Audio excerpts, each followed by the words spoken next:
सिंधी असांजी मातृभाषा आहे। पंहिंजे ॿोलीअ जी, पंहिंजे मातृभाषा जी संभाल करणु असां सभिनी सिंधियुनि जो फ़र्ज़ु आहे। असीं गुज़िरियल 4 सालनि खां वठी गवर्नमेंट ऑफ इंडिया खे चई रहिया आहियूं त असांखे पंहिंजो हक़ यानी 24 कलाकनि जो DD सिंधी चैनल घुरिजे। छो जे चैनल हूंदो त ॿारनि में उत्साह थींदो नयूं नयूं ॻाल्हियूं सिखण जो, के नवां संगीतकार पैदा थींदा, त के नवां चित्रकार अॻियां ईंदा, त के नवियूं डांसर्स नृत्यकाऊं अॻियां ईंदियूं। किन खे मैदान मिलंदो पंहिंजे कला जो जोहर ॾेखारण जो। असीं सिंधी छॾे आयासीं पंहिंजो वतन भारत जे आज़ादीअ ख़ातिर। सिंधी, संस्कृत ऐं उर्दू 3 ॿोलियूं आहिनि जिन खे पंहिंजी ज़मीन कान्हे, पर अॼु संस्कृत जे पुठियां 95 करोड़ रुपया सरकार ख़र्च थी करे ऐं उर्दूअ खे 22 करोड़ रुपया ॾिना था वञनि। साण साण उन्हनि खे आहे हिकिड़ो DD उर्दू चैनल। त असां सिंधियुनि ॾोह कयो। भारतीय ॿोलियुनि में असांजी ॿोली 8 शेड्यूल में शामिलु आहे।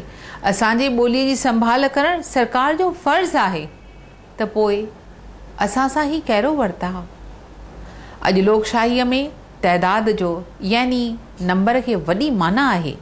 अचो त सभु गॾिजी करियूं कोशिश ऐं लिखूं पोस्ट कार्ड सरकार खे यानी prime minister of India Shri Manmohan Singh खे न्यू दिल्ली जे एड्रेस ते, ऐं उन में लिखूं त I am a Sindhi speaking citizen of India.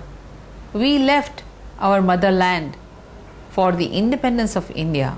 Please help us to preserve our language, culture and identity through media, that is television. Please give us 24-hour DD Sindhi channel to save our identity.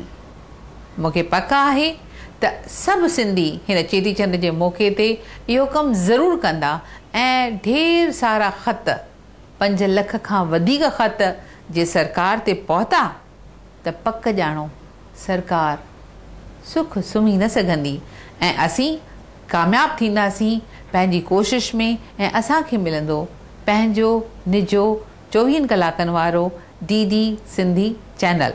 त अॼु ई लिखो post card prime minister of India खे।